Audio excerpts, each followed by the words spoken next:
Muito bem, pessoal, saudações para vocês. Vamos ver nessa aula os vírus, coisinhas pequenas que, não causam que nos causam doenças e ninguém sabe dizer se são vivos ou não. Vamos lá.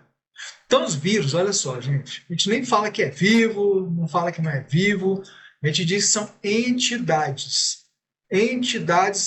Moleculares que são acelulares, ou seja, não é uma célula, o vírus não é uma célula, e também não é feito de células.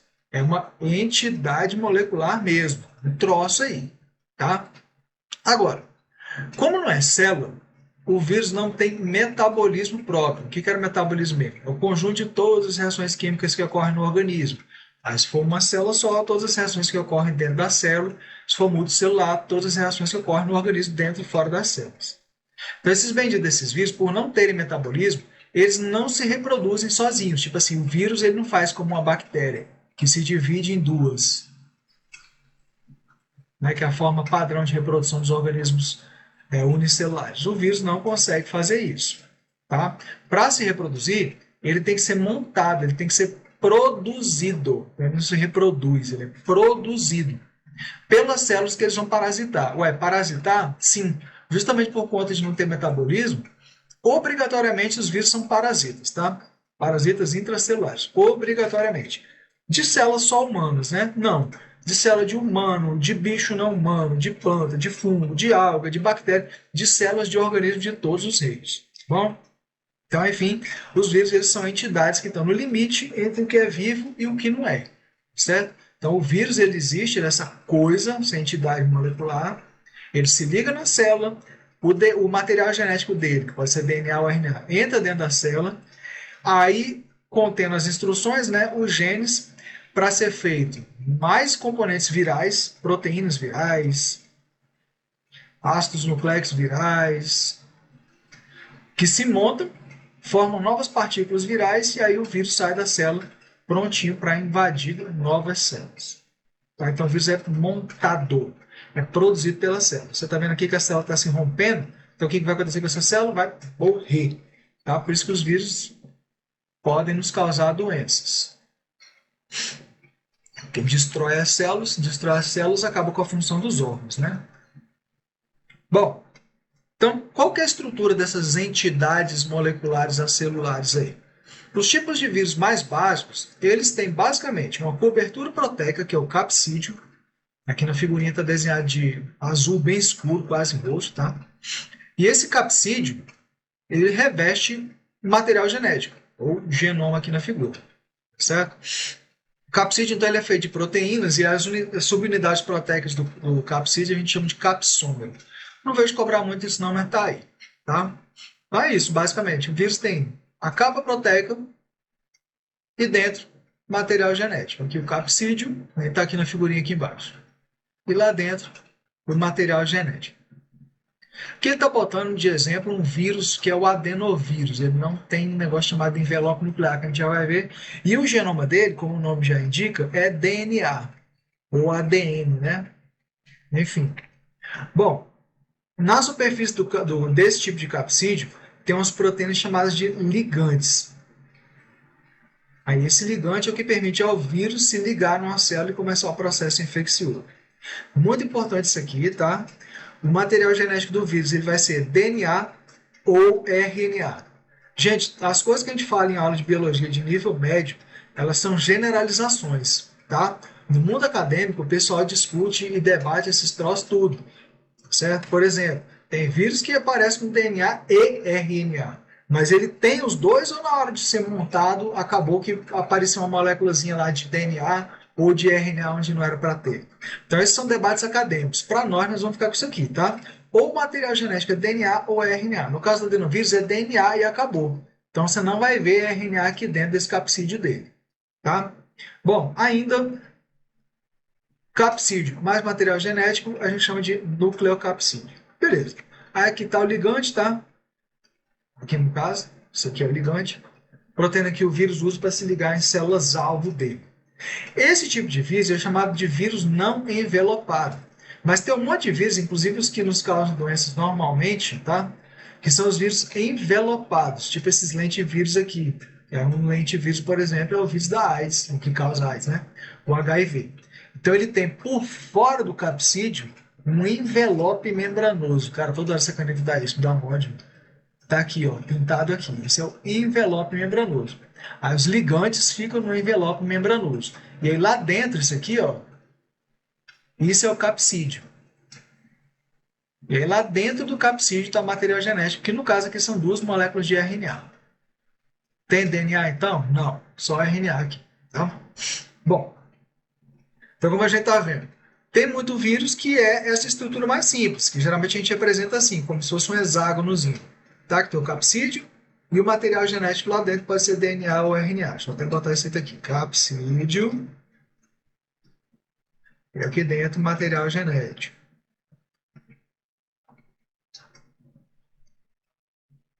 Que pode ser DNA ou RNA.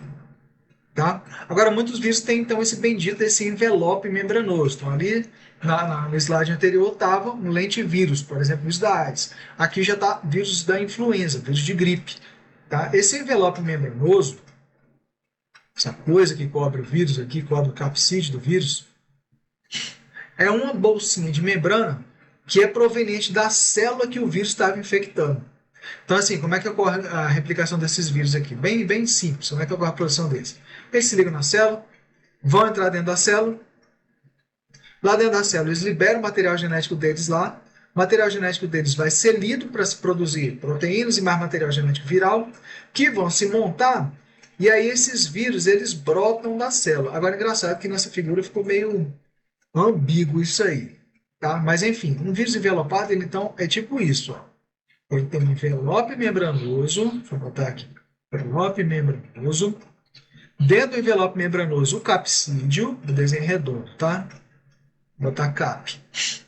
E dentro do capsídeo, material genético. Aí os ligantes virais ficam na superfície, no caso, ficam no envelope membranoso, tá? Esses vírus saem, eles se fundem a célula para entrar nela e eles saem da célula brotando dela. Bom, continuando então. Outra coisa importante. Os vírus eles tendem a ser bem específicos em relação ao tipo de célula-alvo que eles infectam. Tá? Por quê? Porque a interação entre ligante e receptor, então aqui nessa figurinha, ó, eu botei desse lado esquerdo os ligantes, e aqui proteínas que tem na superfície das células, que a gente vai chamar de receptor. Tá? Esse receptor, gente, ele não é uma proteína que a célula produz para o vírus. Não, né? A célula não produz um negócio que vai prejudicar ela mesma, não. É uma proteína que ela produz com outra função. Poderia ser, por exemplo, um receptor de hormônio, tá?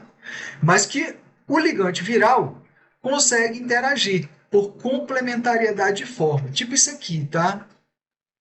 Você está vendo que essa figurinha aqui, que é um triângulo, encaixa nessa proteíninha aqui da superfície da célula.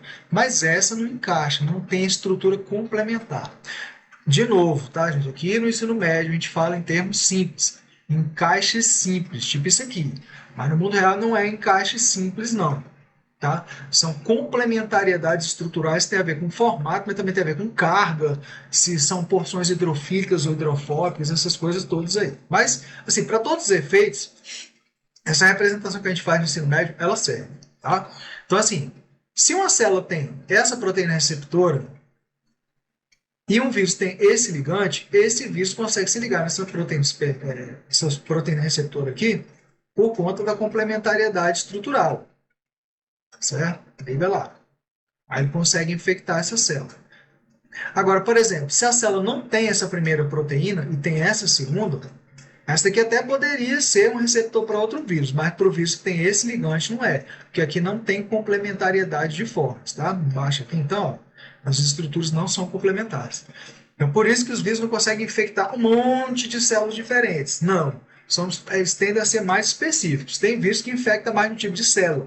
Normalmente não é um monte. Inclusive, por exemplo, você pode estar infectado com o vírus da gripe. Aí você odeia uma árvore. Vai lá para debaixo da árvore e vai tossir nela. Pega a gripe aí, árvore.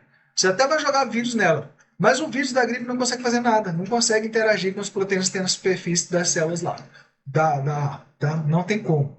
Se alguém pegar também um vírus de planta e injetar em você, também ele não vai ser capaz de causar doença em você. Porque não tem essa complementariedade de formas aí. Tá? Então tem de haver essa especificidade. É que nem a enzima e substrato. Tá? Que a enzima tem um sítio ativo que tem estrutura complementar à estrutura do substrato. Vamos lá. Então, vimos a estrutura dos vírus. Agora vamos ver esse processo aqui de replicação viral, que é o quê? É o processo de produção de novos vírus. O vírus infecta uma célula e bota ela para produzir novos vírus, porque, lembrando, o vírus não tem metabolismo próprio, então ele não se reproduz, ele é produzido. Então, como? Ele se utiliza da maquinaria metabólica da célula, escraviza a célula, vamos dizer assim, para que a célula fique produzindo os componentes dele e morra. Não interessa. Como exemplo, nós vamos usar esse aqui, ó, que tem uma replicação um pouco mais simples do que a maioria, que é o bacteriófago lambda, ou muitas vezes chama vírus que infecta bactérias só de fago. Então esse vírus ele infecta bactérias, tá? Ele tem um formato esquisitão, ó. O capsídeo tem muitas vezes também que bota tudo isso aqui como capsídeo, tá? Então ele tem essa estrutura toda, parece uma navezinha com as perninhas que pousam, tá? E injeta, tem essa parte aqui, ó, essa capa aqui, ela é tipo uma seringa que injeta o material genético do vírus dentro da célula. Então vamos lá. Esse tipo de vírus ele pode apresentar dois ciclos de replicação. Nós vamos ver primeiro esse aqui desse lado, tá? Que vira para o lado direito, que é o ciclo lítico de lise, que é romper, tá? Faz a célula se romper, como está mostrado aqui no desenho. Então, assim, no ciclo lítico, o que acontece? A primeira fase, aí aqui o desenho do fago lambda está simplificado para não ficar desenhando aquelas perninhas lá.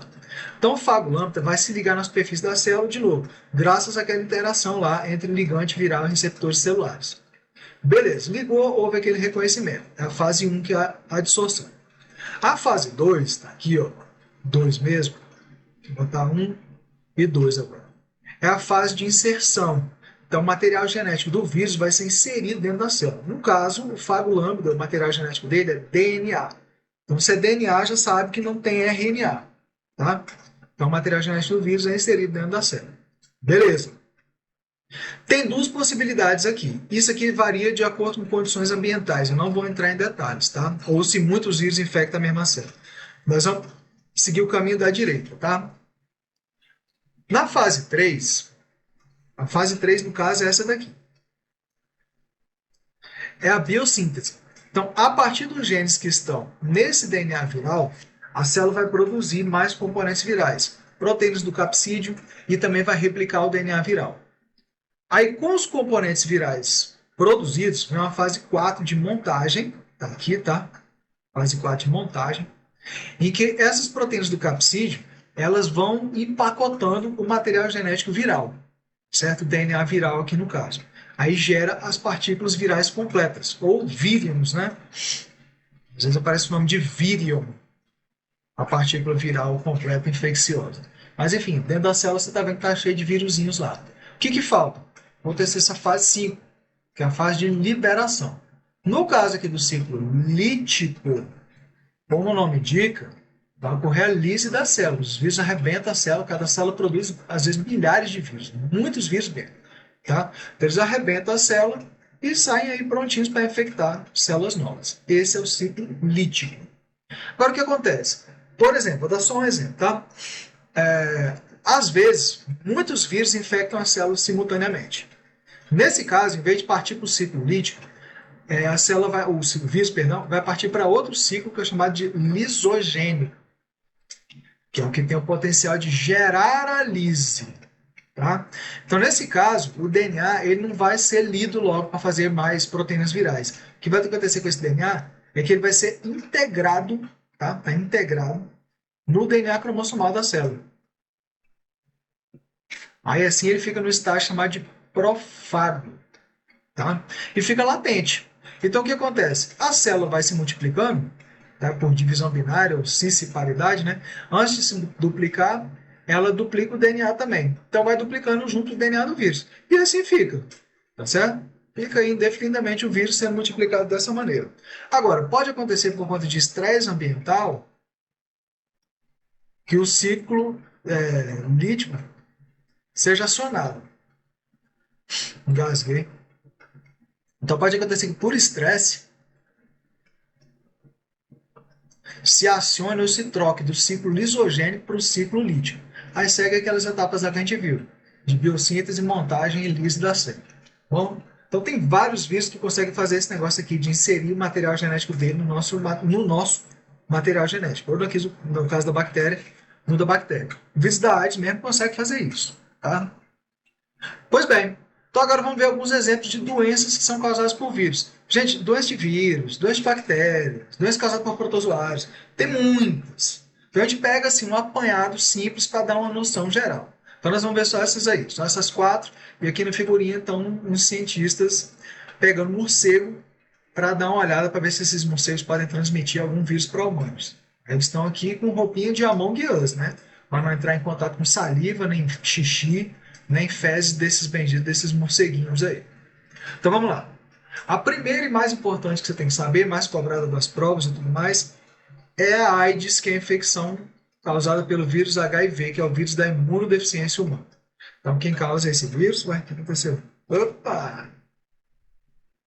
Vou ligar aqui a canetinha de novo. Não sei o que houve. Então, quem causa esse vírus HIV é o vírus da imunodeficiência humana. AIDS, o nome da doença, é síndrome da imunodeficiência humana. Tá? No caso, síndrome da imunodeficiência humana adquirida. Tá certo? Mas essa fase de AIDS é o final da infecção com HIV, que aí depois eu tenho uma figurinha aqui para mostrar. A característica dessa fase é que o número das células que esses vírus infectam, que é o linfócito TCD4, isso aqui você tem que saber decorar, tá? Os números dessas células aí diminuem muito, muito mesmo. É a fase final da doença, que aí já é bem letal. Esse vírus da AIDS, ele é envelopado, cadê? Onde é que está escrito envelope membranoso? Não estou vendo. Está aqui. O envelope membranoso, tá certo? Está aqui de roxo. E lá dentro dele tem o capsídeo, que é esse troço aqui, tá? E aí dentro do capsídeo, o genoma dele são 2 moléculas de RNA. 2 moléculas de RNA, no caso, sensopositivas. O que é isso? O RNA que é senso positivo funciona como RNA mensageiro dentro da célula, certo? Esse vírus também ele carrega algumas enzimas, tá? Carrega uma protease. A protease serve para fazer o seguinte: quando você faz a proteína do vírus, você faz primeiro uma proteinona, megaproteína.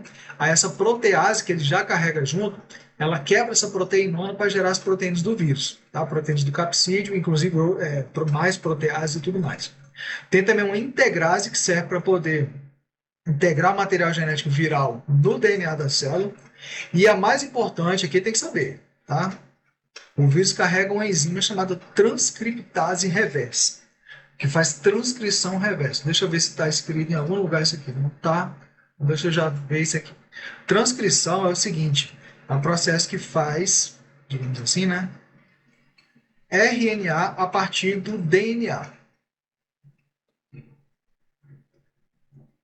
Então, como é que funciona normalmente esse processo na célula? A RNA polimerase, ou as RNAs polimerases, né? Leem lá os nucleotídeos, as bases nitrogenadas dos nucleotídeos no DNA, né? E aí, a partir daquela informação, eles fazem uma molécula de RNA. Então, essa é a transcrição. Beleza. O vírus ele tem uma enzima chamada transcriptase reversa. O que essa enzima faz? A transcrição no sentido reverso, ou seja, a enzima lê o RNA do vírus, vou botar aqui TR, tá? Transcriptase reversa. E a partir dela faz um DNA viral, que aí vai ser integrado no seu DNA cromossomal. Certo? Então, transcriptase reversa é isso aqui. Importante saber o nome dessa enzima, tá? Isso aqui é uma coisa bem cobrada sobre o vírus. O ligante dele é isso aqui, ó, essa proteína aqui, GP120. Quando cobra só essa parte aqui, GP120, tá? E é isso. Deixa eu desenhar a estrutura desse vírus aqui bem simplificado. Aqui está o envelope. Aqui está os ligantes, tá? GP120. Lá dentro tem o capsídeo.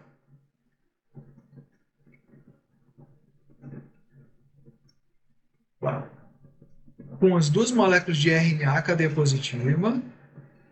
Funciona como RNA mensageiro.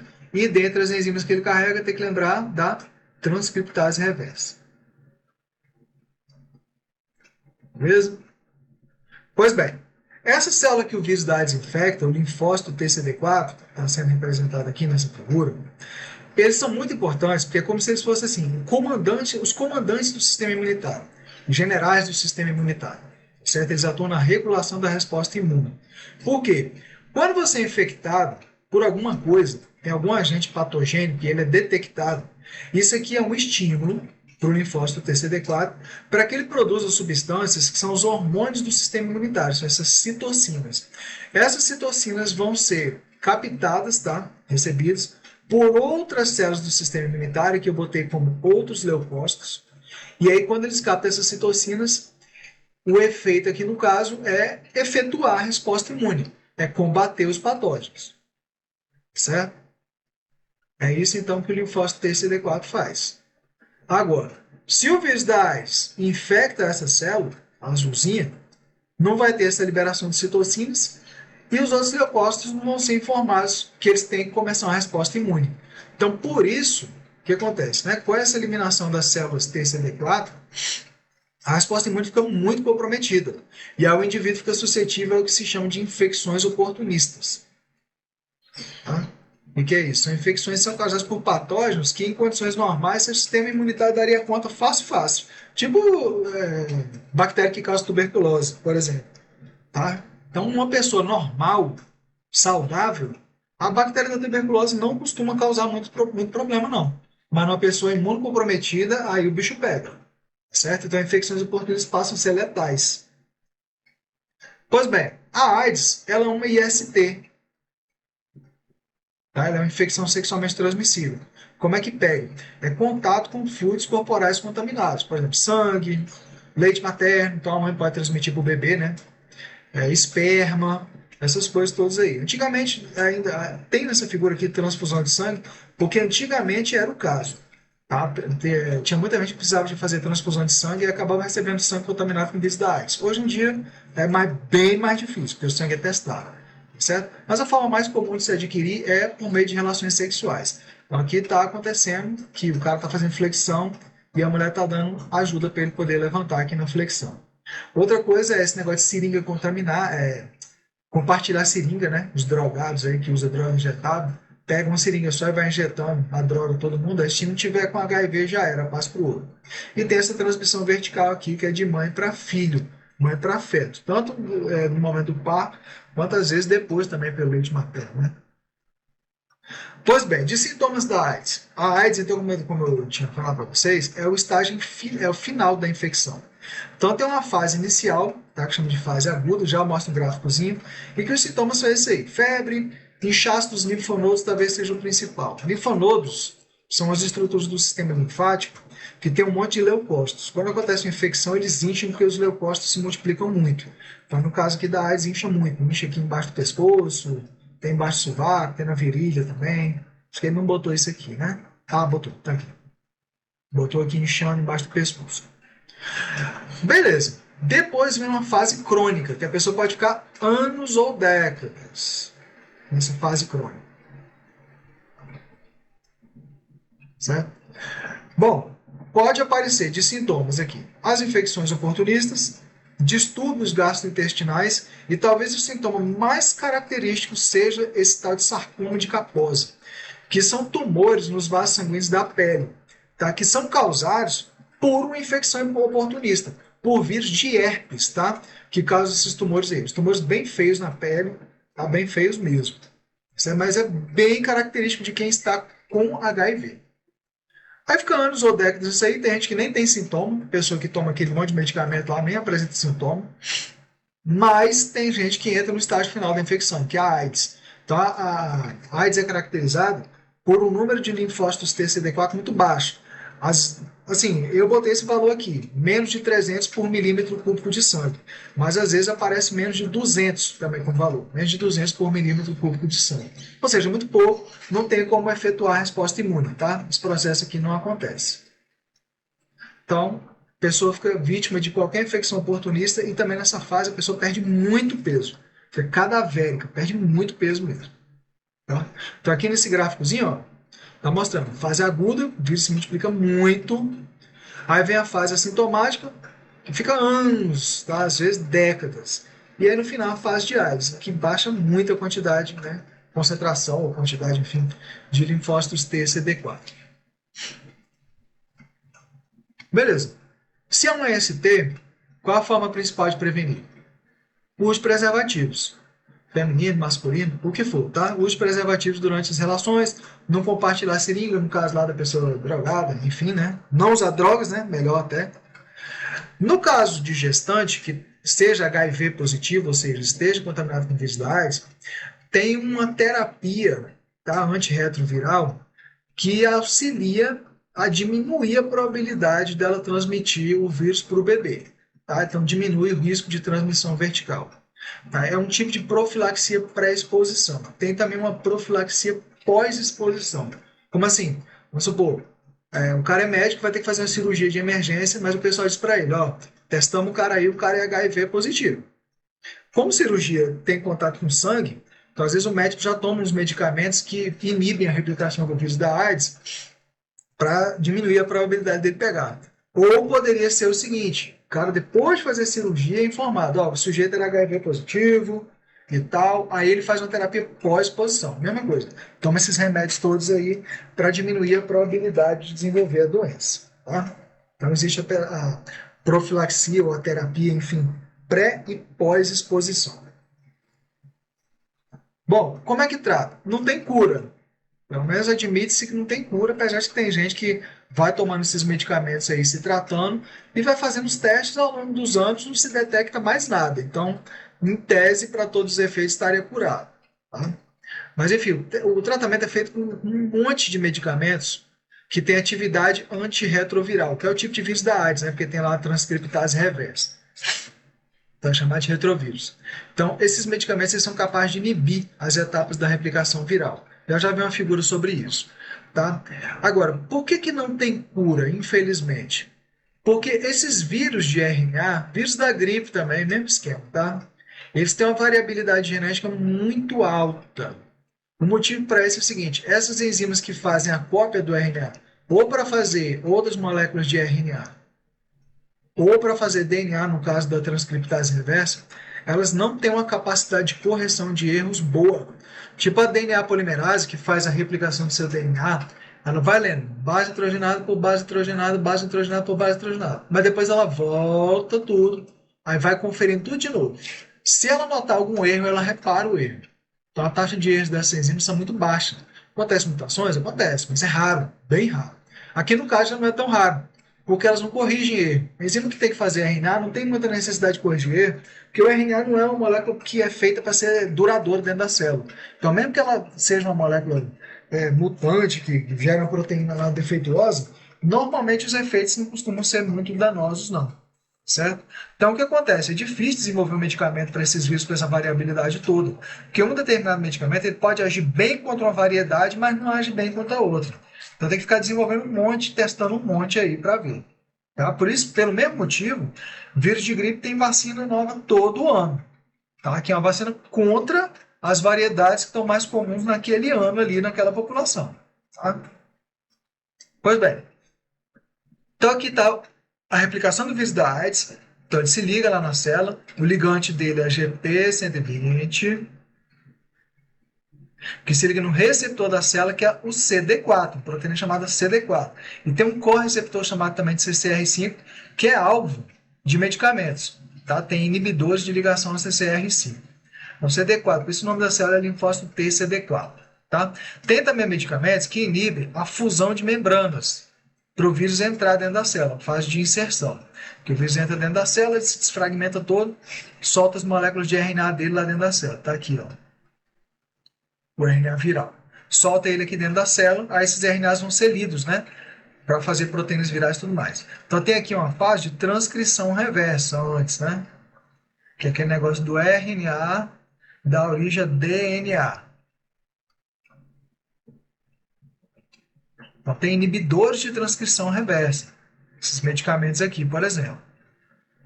Tá? Mas beleza, faz o DNA. O DNA do vírus é integrado no seu DNA cromossomal. Isso, inclusive, às vezes pode causar até tumores, porque o DNA viral entra, às vezes, no meio de um gene que controla o ciclo celular. Isso pode causar até tumores. Mas também tem remédio. Eita, perdi o negócio. Que inibe essa integração aí. Certo? E a partir do DNA viral, que está lá inserido no cromossomo, vai haver a transcrição normal para fazer RNA viral, proteínas virais, tá? Essas coisas todas aí. Aí ocorre a etapa de montagem e o vírus sai da célula.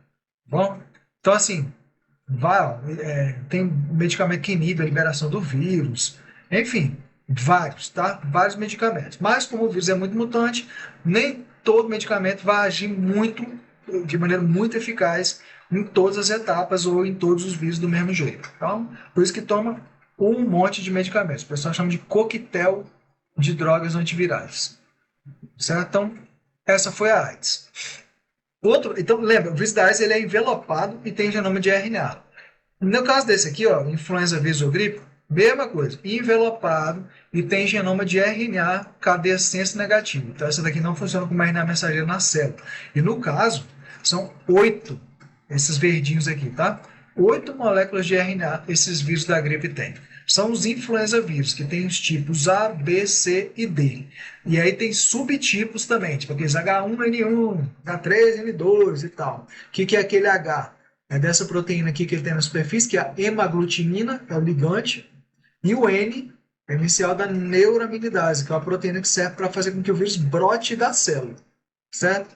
Então ele tem envelope membranoso, embaixo do envelope membranoso o capsídeo e dentro do capsídeo o genoma que é RNA, tá? São vírus que infectam as células do aparelho respiratório. A maior parte dos vírus que nos causam problemas são envelopados e com genoma de RNA. Como é que se pega o bendito do vírus da gripe, então? Como ele é um vírus que infecta células do aparelho respiratório, você pega a partir de gotículas, tá, respiratórias. Pode ser de tosse, mas pode ser a pessoa falando também. Eu, por exemplo, aqui, gravando a aula, estou com o ventilador ligado no talo na minha cabeça. Então está um barulho terrível aqui, que depois, quando eu peço para processar o vídeo, ele corta. Mas, assim, bem alto o barulho aqui, então estou falando alto. Esse meu falar alto libera para o meio um monte de gotículas, tá? Tem a gotícula e tem a goticulícula, que é o aerossol. O aerossol é menorzinho ainda. Então, tipo assim, você imagina na sala de aula, você sentar na primeira cadeira, o professor gripado falando na tua frente algo. Se ele tiver gripado, bicho, é bem provável que tu pegue a gripe dele, tá? Então você pega ou pelas gotículas ou tendo contato com superfície contendo partícula viral, que é o que a gente chama de fomito. Então aqui está, por exemplo, o celular contaminado. Aí a pessoa pega, mete o dedo lá no celular, aí depois bota o dedo na boca, no nariz, ó, que o fomito, a mesa, tá? Pega assim. Por exemplo, em local de trabalho, que tem aqueles computadores no local de trabalho, que não é um computador para uma pessoa usar, várias pessoas usam. Então chega um cara gripado, metendo mão no nariz, na boca, tossindo lá na frente do teclado, mexendo, enche o teclado de vírus. Aí chega um outro besta para mexer, besta sou eu, tá? Chega um outro besta para mexer lá, mexe no teclado, às vezes esquece, passa a mão no olho, passa a mão na boca, pode adquirir o vírus a partir desse fomito aí, que no caso é a superfície contaminada. Pois bem, esses vírus da gripe, originalmente, eles vêm de aves, tá? Então, o que acontece? Se um cara trabalha aqui, no caso o cara trabalha numa granja, passou a mão na bunda da galinha. Se a galinha estiver contaminada, ele pode pegar. Tá? Não é todo vírus de aves que é transmitido para humanos, não. Mas tem os vírus que passam para humanos. Tá aqui, ó, fezes de aves, um monte de coisa. Aí o cara toca, vai pegar. Ou pelo menos pode pegar. Tá vendo aqui, ó, que a galinha batendo asa, ó, ciscando e tudo mais, já espalha vírus e você pode inalar esses vírus aí e adquirir. Agora, esses vírus, vou botar aqui, aves, que aí infecta o aparelho respiratório e digestório de aves. Eles podem passar para os porcos, certo? E do porco passar para o humano. E o humano, o vírus do humano, pode passar para o porco. E o do porco para a ave. O porco, ele é um hub, tá certo? Que mistura variedades genéticas humanas e das aves. Então, nessa figurinha aqui, mostrando aqui a pessoa pegando de porco, tá? Faz carinho no porco, o porco é bonzinho, o porco é fofinho, o porco é legal, tá? Mas ele passa gripe para você. Então, lá no porco, que pode estar infectado com vírus de gripe que vem de humanos e de aves, pode ocorrer a mistura danada, ó, dessas 8 moléculas de RNAs aí que constituem o genoma dos vírus. Então, o porco é bom para gerar variedades novas, certo? Bom, sobre sintoma de gripe. Febre, pode ter, nem sempre, né? Mas pode ter dor de garganta, tosse, Corrimento nasal, esse aqui talvez seja a coisa mais característica, né? Porque o vírus está lá infectando o aparelho respiratório, você quer eliminar ele do seu corpo. Então, produz aquele muco e vai jogando o muco fora para eliminar o vírus. Dores no corpo, fadiga. Geralmente, doença te deixa muito cansado, porque a ação do sistema imunitário gasta muita energia. Muita. Tá? Produzir anticorpos, multiplicar aquele monte de células, gasta energia terrível. Então, isso te deixa bem cansado. Para prevenir, tendo em vista a forma de transmissão, você pode ou se vacinar, tem vacina contra a AIDS, tá? Mas contra a gripe tem, que é aquela vacina todo ano. Lavar bem as mãos, porque ficou encostando em fomito, né? Superfície contaminada. Usar máscaras, evitar aglomerações. Então são formas eficientes de se prevenir para não ficar pegando gripe direto aí. E o tratamento é feito como? Até tem medicamento que inibe a tal da neuraminidase, que é a proteína que o vírus usa para sair da célula. Mas normalmente, é isso aqui, é coisa mais para idoso, tá? Porque em idoso o efeito da gripe é bem pior. Mas normalmente, quando a pessoa pega gripe, é o seguinte, ou muitas doenças virais, né? Normalmente o negócio é, cuida da pessoa, dá os chamados cuidados de suporte, às vezes aparece também com o nome gerenciamento dos sintomas. Tá com febre? Toma um medicamento contra a febre. Tá com dor de cabeça? Toma um analgésico. E por aí vai. E espera o sistema imunitário resolver. Tá? Então, quem resolve, quem elimina o vírus, é o seu sistema imunitário. Certo? Então, aqui está a replicação do vírus da gripe. Não vou entrar em muito detalhe, não. Tá? Então, é graças às hemaglutininas que eles se ligam na célula, aí entra por endocitose, lá dentro da célula libera o material genético dele, essas moléculas de RNA, que vão lá para o núcleo. Aí, a partir lá do núcleo, vai ser feito mais RNA viral, o RNA complementar aqui, que é o lido como RNA mensageiro, para que a partir dele sejam feitas as proteínas virais, material genético viral e tudo mais. Essas proteínas vão lá para a membrana plasmática e aí de lá o vírus brota. Então tem esses remédios aqui, por exemplo, que vão atuar impedindo essa neuraminidade de fazer isso, tá? Para o vírus não brotar da célula. Bom, próxima doença, dengue. Quem causa, então? São os vírus da dengue. Tem dengue vírus, né? Do 1 ao 4. Então, de novo, são vírus envelopados em material genético RNA, de cadeia simples e senso positivo. Eu até botei cadeia simples aqui, porque tem alguns vírus que têm DNA de cadeia simples ou então, né, RNA de cadeia dupla. Então, tem essas variações aí nos vírus. Mas a maioria dos vírus, se tiver RNA, é cadeia simples, se tiver DNA, é cadeia dupla, é normal, tá? Bom, vírus da dengue, eles infectam um monte de células do seu sistema imunitário e outras, então infectam monócito, macrófago, células dendríticas, células de endotélio, que são células que cobrem os vasos sanguíneos por dentro, né? Hepatócitos, que são células do fígado, infecta um monte de tipos de célula. Mas, assim, no sistema imunitário não fica infectando linfócito TCD4, que nem o vírus da AIDS, né? Então, tá aqui a estrutura do vírus, é um envelope membranoso, cadê? Não estou vendo aqui. Bom, o envelope membranoso eu quero que seja essa linha aqui.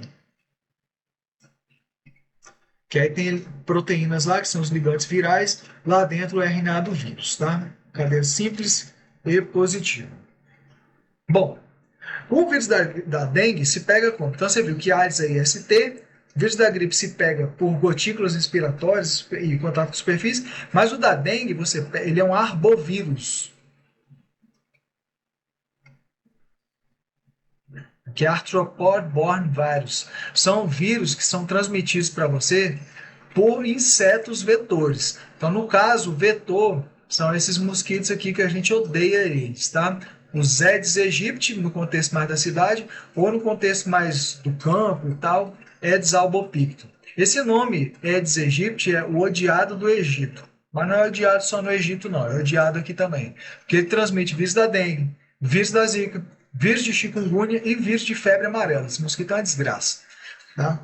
Então, assim, lá no mato, o mosquito adquire o vírus picando animais infectados, que são chamados reservatórios, tá? Anta, macaco, tudo mais. Normalmente, nesses animais, a doença não é muito severa, não. Mas, enfim, o mosquito vai, chupa o sangue do bicho, adquire o vírus.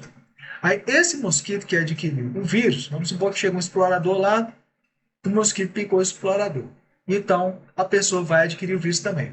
Aí, na cidade mesmo, os mosquitos vão picando as pessoas e vão transmitindo o vírus de pessoa em pessoa. Mas a figura serve para mostrar que dá para ver essa transmissão de campo e cidade aí. Tá? Vamos supor que o humano vai lá para a floresta, numa expedição, um vírus pica ele, inclusive, e picando ele pode picar um outro animal silvestre. Certo? Então, esses vírus vêm de animais silvestres e são transmitidos para nós pelos mosquitos. Tá? Não pode esquecer o nome, pelo menos desse aqui. Aedes aegypti. Tá? Tem que lembrar. Às vezes até a pessoa pergunta, e a grafia tem que estar corretinha e tal. Eu normalmente, se botar bem parecido, não me importo não. Tá? Mas aí depende do professor. Tem professor que é mais malvado, acha que tem que ser malvado para manter a ordem e tal. Essas coisas. Então, por via das dúvidas, escreve aí para poder decorar. Sobre sintomas de dengue. Febre alta, o nome em inglês da doença é dengue fever, né? Essa febre alta aí. Dor de cabeça, dor atrás dos olhos, dores musculares, dores nas articulações, é dor para tudo quanto é lado. E também pode haver essas erupções cutâneas aí. Tá? Então, assim, muita dor. Por isso que ela é muita dor, a gente bota de cama mesmo, uma semana, 10 dias aí. Tá? Como é que se previne, então? É uma doença causada, transmitida, perdão, pelos mosquitos? Então, como é que você previne? É combatendo os benditos dos mosquitos. Tá?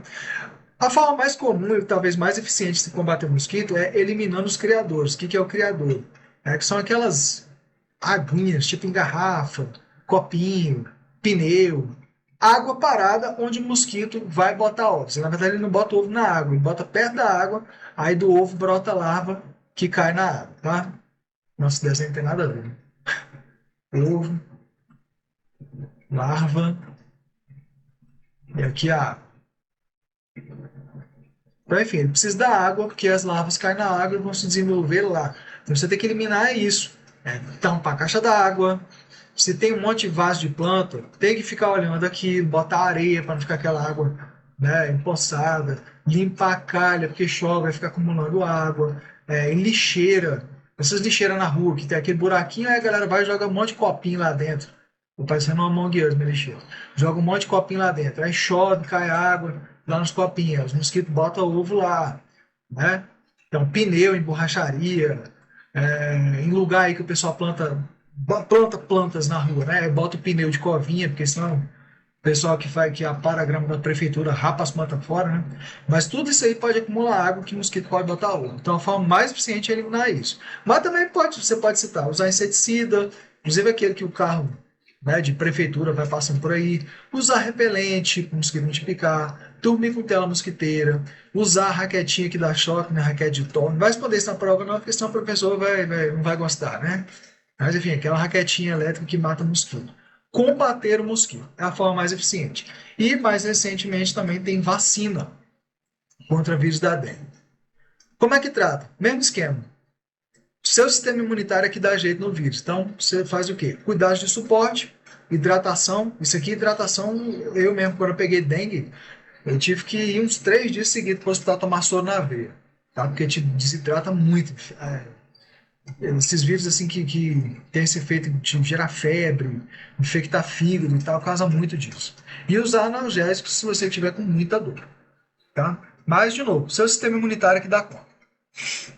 Aqui está a replicação do vírus da dengue.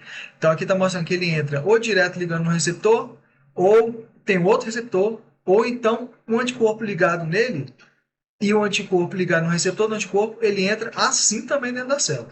Tá? Aí lá libera o bendito do material genético, que vai ser lido, as proteínas são feitas aqui no retículo endoplasmático, ó. Um monte de proteínas, e aí ele brota, passa pelo complexo de Golgi, e brota da célula. Tá certo? Só para constar. Não costuma cobrar. Aliás, é muito difícil cobrar isso aí. Por último, eu acho, né? Vírus da hepatite A de água. Lembra com A de água. Por exemplo, a B é IST. Então, quem causa é o vírus da hepatite A. Esse vírus aqui, ele não tem um envelope membranoso. Tá? Então, esse aqui que você está vendo amarelinho, isso é o capsídeo. Cada bolinha dessa é uma proteína do capsídeo. Capsômero. Tá? Mas o material genético dele é RNA também, tá? De cadeia positiva. O único que a gente viu aqui que tem cadeia negativa é o vírus da gripe, os influenza vírus. Então, esse vírus da hepatite infecta células hepáticas do fígado. Tá certo? É um vírus eliminado pelas fezes. Então, pode contaminar águas, né? Isso que eu estou falando de hepatite A de água. Então, como é que é a transmissão? Ingestão de água ou de alimentos contaminados. Então, alimento lavado ou feito, enfim, com água contaminada. De sintoma de hepatite A, é o seguinte: pode ter febre, fadiga, enjoo, né, náusea, essa coisa toda, dor abdominal. Agora, o mais importante lembrar, icterícia, tá, já que é um vírus que infecta o fígado, e aí por conta da icterícia, fezes claras e urina escura também. Tá? Na verdade, não é por conta da icterícia, perdão. É por conta de infectar o fígado. Mas esses sintomas aqui de fezes claras e urina escura estão relacionados. Já a gente vê. Icterícia é aquela condição em que a pele e a esclera do olho, ó, fica bem amarelo. Olha aqui o dedo do médico, bem branco assim, né? E a pele do paciente aqui bem amarela. Já eu vou falar por quê. Como é que se previne? Tem vacina, mas é uma doença de veiculação hídrica.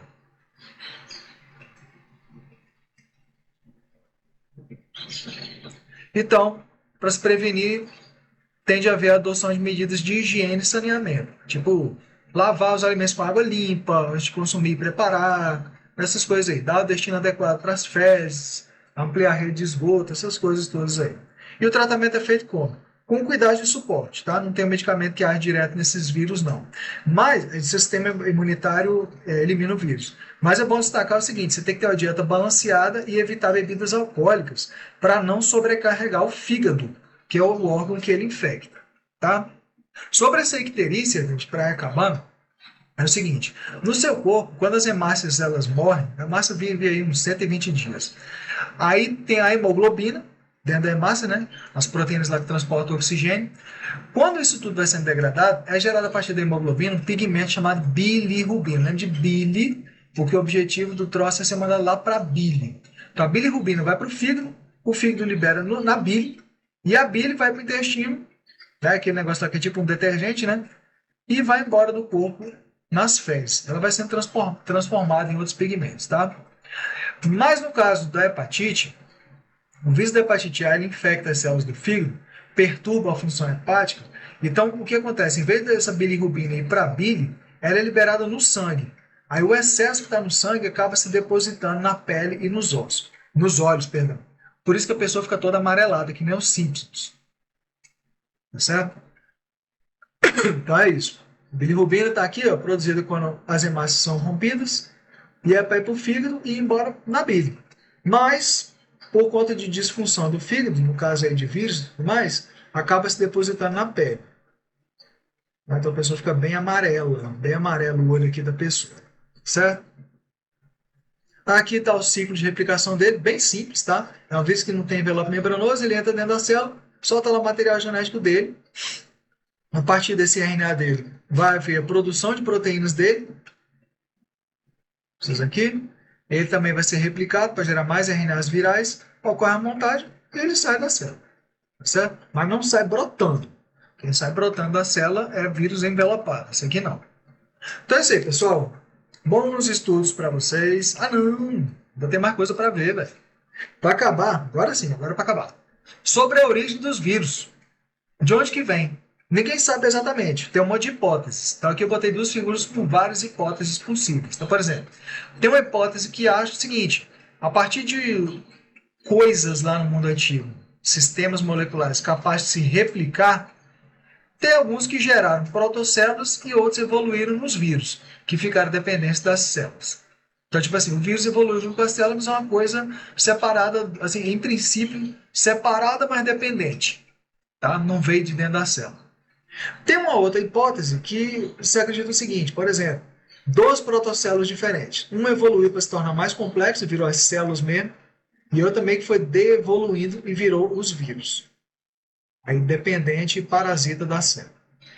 Tem essa daqui, ó, que genes da célula escaparam e foram capazes de se ir replicando e geraram outros genes para produzir capsídeo, essas coisas todas. Aqui nessa figurinha, para falar a verdade, eu achei ela até melhor.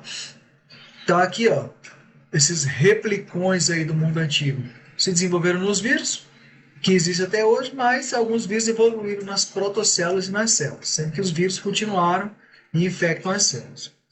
Tem outra aí que a partir das protocélulas evoluíram tanto as células modernas quanto os vírus, seria tipo essa B aqui da figura. Tem o escape, as protocélulas evoluíram nas células modernas. E aí componentes das células modernas saíram delas, geraram os vírus, que precisam delas, né, para se replicar. Tem esse negócio aqui de quimérica, em que esses benditos desses replicões aí no mundo antigo geraram protocélulas e os vírus também. Muito difícil distinguir essa de outras ali. E essa simbiogênica, parece uma outra que a gente acabou de ver aqui. Essa daqui, essa B. Então a protocélula evoluiu em duas outras protocélulas, mas uma das protocélulas aumentou em complexidade, gerou as células modernas, e outra foi regredindo em complexidade e gerou os vírus, dependendo das células modernas. Então, assim, se o vírus é uma coisa que surgiu independente da célula, mas precisa da célula para se replicar, ou se é uma coisa que saiu da própria célula, ou evoluiu junto com as células atuais a partir de protocélulas, ninguém sabe, tá? São hipóteses. Isso aqui é só para constar, tá, gente? Então, enfim, pessoal, bons estudos para vocês. Falou, valeu e até a próxima.